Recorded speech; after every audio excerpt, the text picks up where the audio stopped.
नमस्कार स्टूडेंट्स, आपका स्वागत है science class and GK YouTube channel पे। आज देखो हम 12th बायोलॉजी का नेक्स्ट हमारा जो चैप्टर चल रहा था 37, इसका आज हम करने वाले सेकेंड पार्ट। ठीक है, फर्स्ट पार्ट में हमने बिंदु उत्परिवर्तन के प्रकार पढ़े थे, साइलेंट म्यूटेशन, इसके अलावा नॉन सेंस म्यूटेशन, इसके अलावा जो आपके मिस सेंस था, संक्रमण था, अनुपतन था, इनके बारे में बात कर ली थी। आज हम बात करने वाले हमारी जो सबसे पहले आज की हेडिंग है वो है आपके फ्रेम शिफ्ट उत्परिवर्तन। कौन सा उत्परिवर्तन? आपके फ्रेम शिफ्ट उत्परिवर्तन के बारे में। किसके बारे में बात करेंगे कि फ्रेम शिफ्ट उत्परिवर्तन होता क्या है, इसके बारे में बात करने वाले हैं। ठीक है, अब देखो फ्रेम शिफ्ट उत्परिवर्तन है यहाँ पे, तो यहाँ पे देखो इसके नाम में क्या आ रहा है, फ्रेम आ रहा है। फ्रेम मतलब पूरे फ्रेम में क्या हो जाएगा, चेंज हो जाएगा। वो चेंज किस प्रकार से होगा? मान लो मेरे पास एक एमिनो अम्ल को कोडित करने वाला एक यहाँ पे 3 का समूह है, CAT, ये है 3 का समूह आपके, ये आनुवंशिक कूट है 3 के। ठीक है, अगर मान लो इस C की यहाँ पे कमी हो जाती है एक बार, तो ये देखते अगर इस C की कमी हो जाती है तो इसको किस प्रकार पढ़ा जाता है, CAT, फिर मैं 3 का समूह लूंगा तो ATC लूंगा। क्या लूंगा? ATC। फिर आगे 3 का समूह कौन सा हो जाएगा, 80 होगा सिर्फ। तो इस प्रकार से जिस समूह में जहाँ पे आपके विलोपन होता है तो उसके आगे वाला पूरा कोडोन पढ़ने में क्या हो जाता है, चेंज हो जाता है, परिवर्तित हो जाता है। ठीक है, इसी प्रकार मैं यहाँ पे क्या कर दूं, किसी एक की वर्दी कर दूं। वर्दी किसी कर दूं, मान लो ए की वर्दी करता हूँ यहाँ पे, तो सबसे पहले तो कौन सा आएगा, CAT आ गया यहाँ पे, C आ गया यहाँ पे, ये लो C कर दिया। अब ए की वर्दी कर तो ये लो ए की वर्दी कर दी, यहाँ पे 2 बार आ गया ए। अब क्या होगा फ्रेम शिफ्ट उत्परिवर्तन में, अब TCA बनेगा। आगे क्या बनेगा, TCA। हमेशा 3 के समूह में रहते हैं। ठीक है, और पीछे T रह जाएगा। तो यहाँ पे वर्दी होती है तो भी आगे वाला जो फ्रेम होता है वो पढ़ने में क्या हो जाता है, परिवर्तित हो जाता है। तो इस प्रकार का उत्परिवर्तन क्या कहलाता है, आपके फ्रेम शिफ्ट उत्परिवर्तन। देखो इसकी डेफिनेशन क्या लिखी गई कि इस जीन उत्परिवर्तन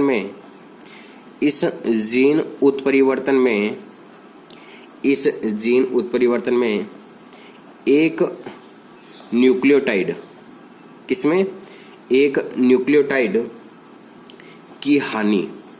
ये देखो यहां पर तो क्या हो रही है, एक न्यूक्लियोटाइड C की क्या हो रही है, हानि, और ये आपके ये समूह बन रहा है। ठीक है, एक न्यूक्लियोटाइड की हानि या प्राप्ति के कारण पूरे जीन व जीनों के कोड का पढ़ने का क्रम क्या हो जाता है, परिवर्तित हो जाता है। यही आपके क्या कहलाता है, फ्रेम शिफ्ट उत्परिवर्तन। बात क्लियर है यहाँ पे कि फ्रेम शिफ्ट उत्परिवर्तन किस प्रकार से होगा, यहाँ पे क्लियर होना चाहिए अब कि फ्रेम शिफ्ट उत्परिवर्तन क्या हो जाता है कि एक कोडोन की अगर कमी हो जाती है तो भी आगे वाला जो हमारा फ्रेम रहता है वो पढ़ने में क्या होता है, परिवर्तित रहता है। अगर एक की वृद्धि हो जाती है तो भी इससे आगे वाला जो भी फ्रेम रहता है उसको पढ़ने में क्या होता है, परिवर्तन लगता है। तो वो परिवर्तन क्या कहलाता है, आपके फ्रेम शिफ्ट उत्परिवर्तन कहलाता है। क्या कहलाता है, फ्रेम शिफ्ट उत्परिवर्तन कहलाता है।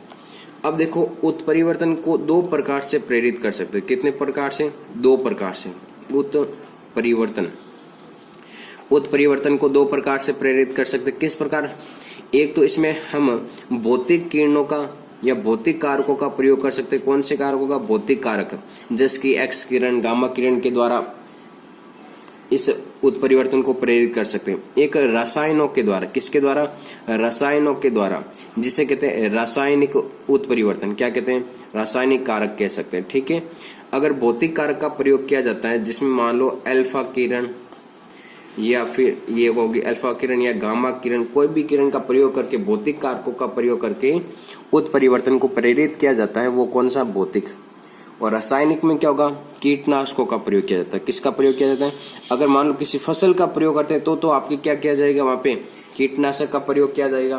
तो इसके अलावा मान लो मनुष्य में करना है तो उसमें किसी भी गैस का भी प्रयोग किया जा सकता है। ठीक है, जिसके कारण क्या होता है, उत्परिवर्तन को प्रेरित किया जाता है। मान लो ये आपके कोई भी यहाँ पे सारक युग्म, मान लो ACT, अगर इनमें हमें उत्परिवर्तन करना है तो मैं या तो इस पे क्या करूंगा, भौतिक कारकों का प्रयोग करूंगा या फिर रासायनिक कारकों का प्रयोग करूंगा, जिसके कारण इसमें क्या हो जाए, उत्परिवर्तन हो जाए। ठीक है, तो उत्परिवर्तन 2 प्रकार से कर सकते हैं, एक तो भौतिक कारकों के द्वारा और सेकंड नंबर कौन सा, रासायनिक कारकों के द्वारा कर सकते हैं। बात क्लियर है यहाँ पे। अब देखो इसके बाद में हमारी हेडिंग आती है कि गुणसूत्र उत्परिवर्तन। कौन सा? गुणसूत्रीय उत्परिवर्तन कितने प्रकार के होते हैं? ध्यान रखना, गुणसूत्रीय उत्परिवर्तन या परिवर्तन लिख देता हूं एक बार। अब देखो गुणसूत्रों की संख्या में यहाँ पे क्या हो सकती है? वृद्धि भी हो सकती है या कमी भी हो सकती है। गुणसूत्र की संख्या में क्या हो सकती है? कमी भी हो सकती है और वृद्धि भी हो सकती है। ठीक है। इसके अलावा देखो यहाँ पे संख्या में क्या हो सकती है? वृद्धि। तो ये तो क्या कहलाता है आपका? संख्यात्मक उत्परिवर्तन। क्या कहलाता है? संख्यात्मक उत्परिवर्तन। और अगर आपके संरचना पूरी चेंज हो जाए तो वो कौन सा कहलाता है? संरचनात्मक उत्परिवर्तन। कौन सा कहलाता है? संरचनात्मक उत्परिवर्तन। तो उत्परिवर्तन यहाँ पे ध्यान रखना 2 प्रकार के होते हैं। कितने प्रकार के? ये गुणसूत्रीय कौन कौन से होते हैं? एक ध्यान रखना यहाँ पे, एक तो हो जाएगा संख्यात्मक। संख्या अगर कम होती है या ज्यादा होती है तो उसको पढ़ेंगे हम। अगला जो गुणसूत्रीय उत्परिवर्तन होता है ये होता है आपके संरचनात्मक। कौन सा होता है? संरचनात्मक। ठीक है। क्लियर है बात यहाँ पे कि हमने सबसे पहले एक आरेख बनाया था कल, जो पिछले वाला लेक्चर था उसमें आरेख बनाया था, उस आरेख के द्वारा आप समझ सकते हो इसको। ठीक है। तो गुणसूत्रीय उत्परिवर्तन कितने प्रकार का होता है? 2, संख्यात्मक, संरचनात्मक। अगर संख्या में कमी या वृद्धि होती है तो वो कितने प्रकार का होता है उसके बारे में भी देखेंगे। संरचना में अगर कमी या वृद्धि होती है तो उसमें क्या होता है वो भी हम यहाँ पे देखेंगे। ठीक है। अब देखो सबसे पहले मैं इसका यहाँ पे आरेख बना देता हूँ, उस आरेख के द्वारा हमें यहाँ पे समझना है सारा। ठीक है। देखो सबसे पहले क्या करना है, मान लो ये आपके गुणसूत्र में गुणसूत्र उत्परिवर्तन लिख देता हूँ यहाँ पे। गुणसूत्र उत्परिवर्तन कितने प्रकार का होता है? 2 प्रकार का। कौन कौन सा? एक तो होता है संख्यात्मक। कौन सा होता है? संख्यात्मक। और एक कौन सा होता है? संरचनात्मक। कौन सा होता है? संरचनात्मक। अब देखो सबसे पहले हम संख्यात्मक का वर्गीकरण पढ़ते हैं कि संख्यात्मक में होता क्या है। देखो गुणसूत्र की संख्या में अगर वृद्धि होती है तो उसे कहते हैं सुगुणिता। क्या कहते हैं? सुगुणिता। और अगर गुणसूत्र की संख्या में वृद्धि भी होती है और कमी दोनों होती है तो वो कहलाता है आपके असुगुणिता। क्या कहलाता है? असुगुणिता। ठीक है। अब देखो सु मतलब क्या होता है? अच्छा होता है। हिंदी में हम पढ़ते हैं सु मतलब क्या होता है? अच्छा। ठीक है। और ए मतलब असमान। ए मतलब आपको देखो ध्यान रखना असमान। असमान मतलब इसमें ध्यान रखना कमी भी हो सकती है गुणसूत्र की और इसमें क्या होगी? वृद्धि भी हो सकती है। लेकिन सुगुणिता में हमेशा अच्छा होगा। अच्छा मतलब इसमें क्या होगा? हमेशा वृद्धि होगी। बात क्लियर है कि गुणसूत्र की सुगुणिता में क्या होगा? गुणसूत्रों की संख्या में वृद्धि, जबकि जो असुगुणित होती है इसमें गुणसूत्र की संख्या में क्या हो सकती है? कमी भी हो सकती है और वृद्धि भी हो सकती है। बात क्लियर है यहाँ पे। अब देखो यहाँ पे क्या ध्यान में रखना है, जो सुगुणिता होते हैं ये 2 प्रकार के होते हैं। कितने प्रकार की? 2 प्रकार की। अब देखो 2 प्रकार कौन कौन से? एक तो होता है इसमें स्व बहुगुणिता। कौन सा होता है? स्व बहुगुणिता। और इसके अलावा होता है इसमें आपके पर बहुगुणिता। कौन सा होता है? पर बहुगुणिता। तो यहाँ पे देखो इसमें स्व बहुगुणिता और पर बहुगुणिता। स्व मतलब खुद के गुणसूत्र में अगर संख्या में वृद्धि होती है तो बहु मतलब अधिक, गुणिता मतलब उसकी संख्या में वृद्धि हो जाती है तो वो आपकी कौन सा कहलाता है? स्व बहुगुणिता। मान लो ये मेरे पास एक गुणसूत्र है यहाँ पे। ठीक है। अगर इस गुणसूत्र में अगर वृद्धि होती है तो वो आपके स्व बहुगुणिता। और पर बहुगुणिता मतलब इसमें आपके 2 गुणसूत्र होते हैं। एक गुणसूत्र तो ये, एक गुणसूत्र आपका ये। अगर इन दोनों की मिलकर के जिन आपस में वृद्धि करते हैं तो वो कौन से कहलाता है? पर मतलब दूसरा। तो एक ये और दूसरा ये, इन दोनों में अगर साथ में वृद्धि होती है तो वो पर बहुगुणिता। और अगर इस एक गुणसूत्र में अगर यहाँ पे वृद्धि होती है तो वो कौन सा कहलाता है? स्व बहुगुणिता। स्व मतलब इस खुद के एक गुणसूत्र में क्या होती है? वृद्धि होती है। ठीक है। अब देखो यहाँ पे स्व बहुगुणिता होती है, इसके प्रकार कौन कौन से, इसको ध्यान में रखने। और इस तरह है आपके पर बहुगुणिता, इसके भी आपके प्रकार है वो भी आपको क्या करने? ध्यान में रखने। ठीक है। सबसे पहले हम देखते हैं यहाँ पे कि स्व बहुगुणिता होती है ये कितने प्रकार की होती है। तो ये ध्यान रखना आपके स्व पर बहुगुणिता की मैं यहाँ पे प्रकार लिख रहा हूँ। एक तो होता है आपके 3n मतलब इसमें n मिलेगा प्लस n मिलेगा और n मिलेगा तो कितने हो जाते हैं? 3n हो जाते हैं। और एक होता है आपके 4n में क्या हो जाएंगे? 4n हो जाएंगे आपके। ये लो 4n लिख दिए मैंने। ठीक है। और इसके अलावा आपके पंचगुणिता भी हो सकते हैं। 5 मतलब n होते हैं वो 5n हो सकते हैं। तो इसे तो बोलते हैं त्रिगुणित। इसे क्या बोलते हैं? त्रिगुणित। इसे बोलते हैं आपके चतुर्गुणित। और इसे बोलते हैं पंचगुणित। क्या बोलते हैं? पंचगुणित बोलते हैं। बात क्लियर है यहाँ पे? ठीक है, इतना समझ में आया होगा आपको? क्लियर है यहाँ पे?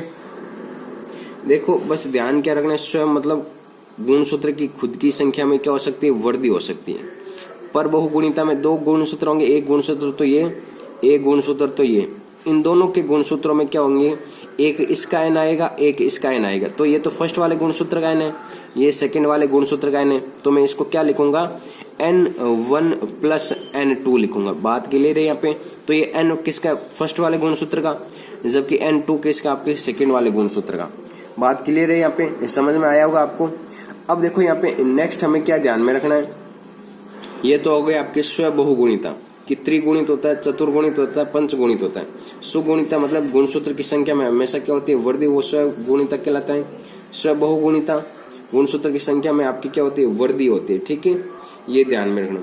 और पर बहुगुणिता मतलब दो अलग अलग गुणसूत्र, मान लो फर्स्ट ये है, सेकंड ये, इन दोनों के गुणसूत्र में क्या होती है? वर्दी। तो वो आपके कौन सा कहलाता है? पर बहुगुणिता कहलाता है। अब बात करते हैं यहाँ पे असुगुणिता। असुगुणिता मतलब गुणसूत्र की संख्या में क्या हो सकती है? वर्दी और कमी हो सकती है। तो अगर गुणसूत्र की संख्या में आपके वर्दी होती है तो उसे बोलते हैं अधिगुणिता। क्या बोलते हैं? अधिगुणिता। अधि मतलब देखो अधिक होते हैं ना, एक होता है आपके अधोगुणिता। क्या होता है? अधोगुणिता। अधोगुणिता। तो इस अधिगुणिता में क्या हो सकती है? गुणसूत्र की संख्या में वर्दी हो सकती है। क्या हो सकती है? सिर्फ और सिर्फ क्या होगी? वर्दी। अधि मतलब अधिक, और इसमें क्या होगी? कमी। हमने देखा था सुगुणित दो प्रकार में, मतलब इसमें कमी भी हो सकती है और वर्दी। कम अगर इसमें वर्दी होती है तो वो आपके कहलाता है अधिगुणिता, और अगर इसमें कमी होती है तो वो आपके क्या कहलाता है? अधोगुणिता कहलाता है। क्या कहलाता है? अधोगुणिता कहलाता है। क्लियर है बात यहाँ पे? अब देखो इसमें एक की वर्दी होती है तो उसे बोलते हैं एक अधिसूत्रता। एक अधिसूत्रता। और अगर दो की वर्दी होती है तो उसे बोलते हैं द्विअधिसूत्रता। क्या बोलते हैं? द्विअधिसूत्रता। गुणसूत्र की संख्या में अगर दो की वर्दी, जैसे कि 2n+1 एक की वर्दी होगी, यहाँ पे 2n+2 दो की वर्दी होगी। इसी प्रकार अगर गुणसूत्र की संख्या में एक की कमी होती है तो उसे बोलते हैं एक न्यून सूत्रता। क्या बोलते हैं? एक न्यून सूत्रता। एक न्यून सूत्रता। और अगर गुणसूत्र की संख्या में एक की कमी हो जाती, दो की कमी हो जाती है तो उसे क्या बोलते हैं? द्विन्यून सूत्रता। क्या बोलते हैं? द्विन्यून सूत्रता। तो यहाँ पे क्या लिखूंगा? 2n-1 एक न्यून। एक न्यून मतलब एक कम हो गया। द्विन्यून सूत्रता मतलब 2n-2 हो जाएगा। द्विन्यून मतलब दो क्या हो गए? यहाँ पे कम हो गई। बात क्लियर है यहाँ पे कि गुणसूत्र में एक तो संख्यात्मक परिवर्तन, देखो एक तो सुगुणिता, एक आपके असुगुणिता। दो प्रकार हो गए, फर्स्ट और सेकंड।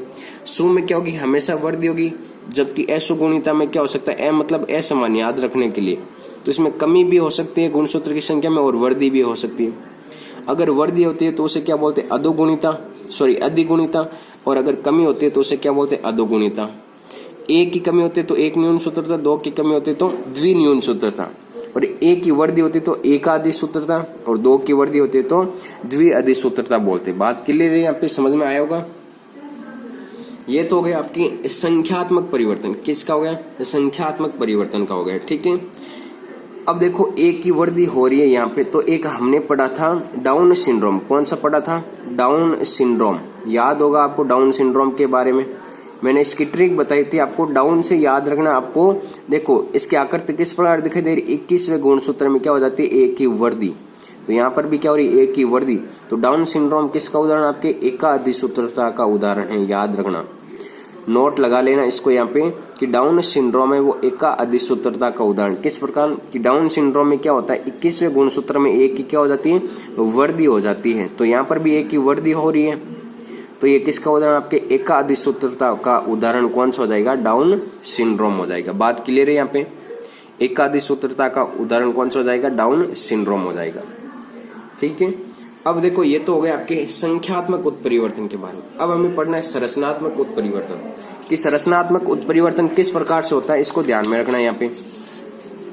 देखो संरचनात्मक जो उत्परिवर्तन होता है गुणसूत्र में, संरचनात्मक उत्परिवर्तन गुणसूत्र में संरचनात्मक उत्परिवर्तन। अब देखो संरचनात्मक मतलब उसकी संरचना चेंज हो जाती है, तो इसमें देखो किस प्रकार से हो सकता है, इसके मैं प्रकार यहाँ पे आपको आरेख के द्वारा समझा देता हूँ सारा। एक तो होगा विलोपन, बस नाम से ये सारों में विलोपन के द्वारा आप समझना क्या हो सकता है, जितने में आप अपने माइंड में सोचो क्या होता है विलोपन का अर्थ। विलोपन मतलब विलुप्त हो जाना, स्थानांतरण मतलब स्थानांतरित हो जाना एक जगह से, प्रतिलोमन मतलब फोटोकॉपी, प्रतिलोमन मतलब फोटोकॉपी, और ये हो जाएगा यहाँ पे द्विगुणन। क्या हो जाएगा? द्विगुणन। ये मान लो मेरे पास एक कोई भी गुणसूत्र पर उपस्थित जीन है A B C D E और F। अगर मान लो इस C की कमी हो जाती है, यहाँ पे C क्या हो जाता है? विलुप्त हो जाता है, तो वो आपके गुणसूत्र उत्परिवर्तन वो कौन सा कहलाता है? आपके विलोपन कहलाता है। क्या कहलाता है? विलोपन। बात क्लियर है यहाँ पे? अगर C की कमी हो जाती है तो विलोपन। कोई भी मान लो B की भी कमी होगी तो वो भी क्या होगा? विलोपन। मतलब एक क्या हो गया यहाँ से गायब हो गया, B क्या हो गया आपके मान लो विलुप्त हो गया, या C क्या हो गया? विलुप्त हो गया। बात क्लियर है? तो उसे क्या कहते हैं? विलोपन। अब देखो स्थानांतरण में क्या होता है, मेरे पास यहाँ पे देखो दो गुणसूत्र के जोड़े हैं, एक तो ये जोड़ा है, एक को मैं इस प्रकार से इसमें तिरछा ले लेता हूँ, ठीक है। ये मान लो A है, B है, यहाँ पे ये C है, इधर क्या हो गया? D हो गया। इधर मैं ले लेता हूँ आपके मान लो P Q R और इधर ले लेता हूँ S। तो इसमें किस प्रकार से चेंज होगा अब देखना, यहाँ पे चेंज होगा वो किस प्रकार से होगा। यहाँ पे देखो ये A B C और ये यहाँ पे R आ गया, और नीचे जो चेंज होगा वो क्या होगा? P Q R और यहाँ पे क्या हो जाएगा? आपके D हो जाएगा। तो इस प्रकार से इसमें क्या हो जाता है कि देखो स्थानांतरण हो गया किसका? R और D का क्या हो गया? स्थानांतरण। की R की जगह D चला गया और D की जगह क्या चला गया? R। तो इस प्रकार के जो संरचनात्मक उत्परिवर्तन होता है वो कौन सा होता है? स्थानांतरण होता है। कौन सा होता है? स्थानांतरण होता है। बात क्लियर है यहाँ पे? ठीक है। अब देखो इसमें सेकंड बात क्या ध्यान में रखनी है आपको, प्रतिलोमन के बारे में, कि प्रतिलोमन क्या होता है। तो प्रतिलोमन में ध्यान रखना कि जो कोई भी एक जीन होता है वो 180 डिग्री के कोण पर क्या हो जाता है? घूम जाता है। कितने डिग्री के कोण पर?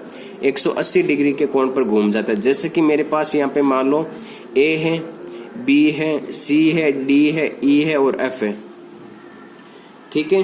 तो इसमें क्या होगा, मान लो ये C और D वाला समूह 180 डिग्री के कोण पर घूम जाएगा। तो ये किस प्रकार से घूमेगा? देखो इसमें A भी होगा, फिर क्या होगा? B होगा, फिर देखो D पूरा 180 डिग्री पे घूम गए, इधर D आ गए, इधर क्या आ गया? C, और फिर क्या हो जाएगा? E हो जाएगा, फिर क्या हो जाएगा? F हो जाएगा।